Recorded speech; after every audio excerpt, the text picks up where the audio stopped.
A ver, pensemos en algo. Imagina buscar una palabra en un diccionario gigantesco, de millones de páginas, y encontrarla al instante.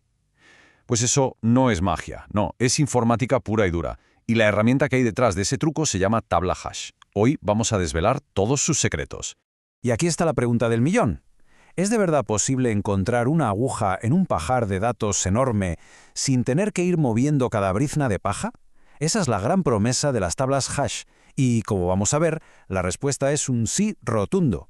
Y aquí es donde reside su poder. Fijaos en la diferencia, es brutal. Buscar en un array normal y corriente es como revisar una lista, uno por uno. Su tiempo crece con el tamaño, eso es O(n). Un árbol binario es más listo, sí, O log n, pero la tabla hash juega en otra liga. Su tiempo de búsqueda promedio es O1, constante. Da igual que tengas 10 elementos o 10 millones, el tiempo para encontrar lo que buscas es, en teoría, el mismo, prácticamente instantáneo.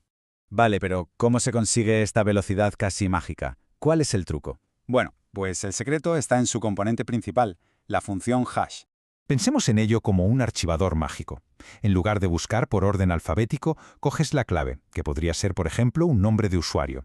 Metes esa clave en la función hash y esta te dice al momento el número de cajón exacto, el índice, donde está toda la información de ese usuario. Sin buscar, directo al grano.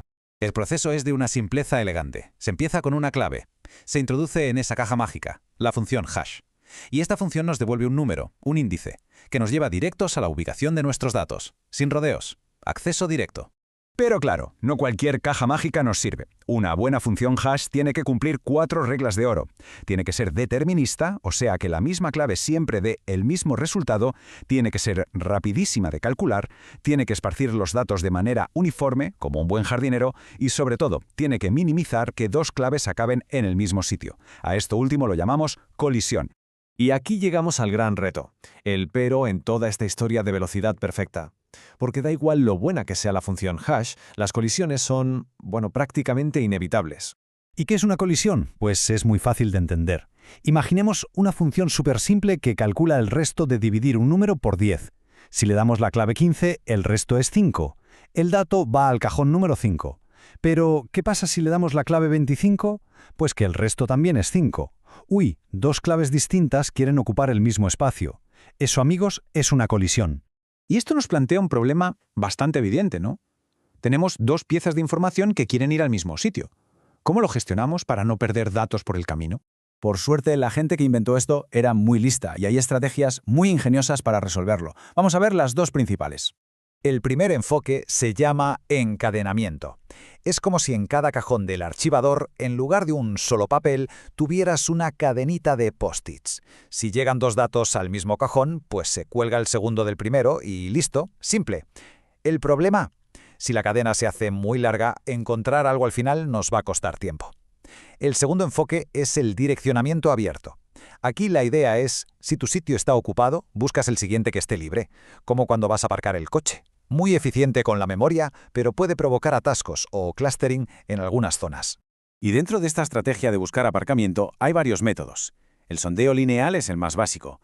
Miras el siguiente sitio y luego el siguiente y así.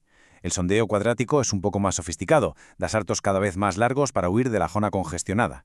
Y luego está el doble hashing, que es el más pro. Usa una segunda fórmula para calcular saltos que parecen aleatorios, asegurando que todo quede mejor repartido. Muy bien, ya sabemos cómo funcionan y cómo gestionan los problemas. Pero, ¿cómo mantenemos esa velocidad tan increíble? Pues la clave está en una métrica que se llama factor de carga. El factor de carga, que se representa con la letra griega lambda, es una simple división, el número de cosas que tenemos guardadas entre el tamaño total de la tabla. Básicamente nos dice qué tan lleno está nuestro archivador. Ahora miremos este escenario.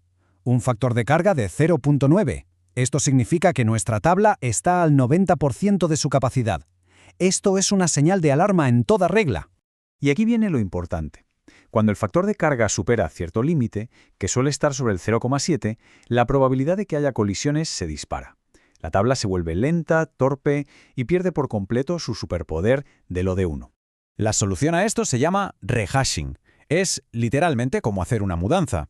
Cuando la tabla se llena demasiado, el sistema para un momento, crea una tabla nueva el doble de grande y va recolocando cada elemento uno por uno. Es una operación que tiene un coste. Sí, puede congelar el sistema un instante, pero es la única forma de garantizar que esa velocidad de O de 1 se mantenga a largo plazo. Esta tabla resume perfectamente cómo se comporta. En el caso promedio, que es lo que buscamos, todo es O de 1, casi instantáneo. Pero hay que ser conscientes del peor de los casos, donde el rendimiento puede caer en picado hasta O de n, igual que si fuera una simple lista.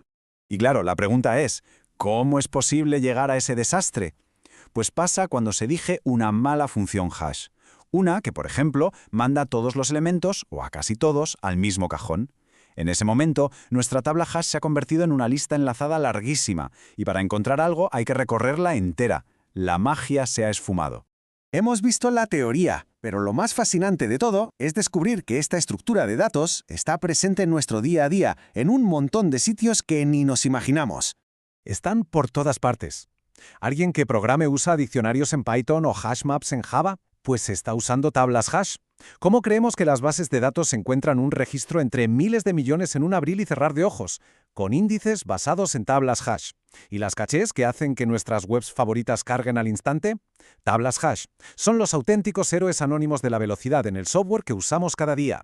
En resumen, las tablas hash representan un pacto fascinante. A cambio de una velocidad que parece magia, tenemos que gestionar de forma inteligente la memoria y la posibilidad, siempre presente, del caos de las colisiones.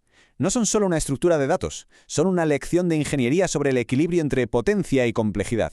La próxima vez que algo en la pantalla aparezca al instante, ya sabemos a qué genio invisible hay que darle las gracias.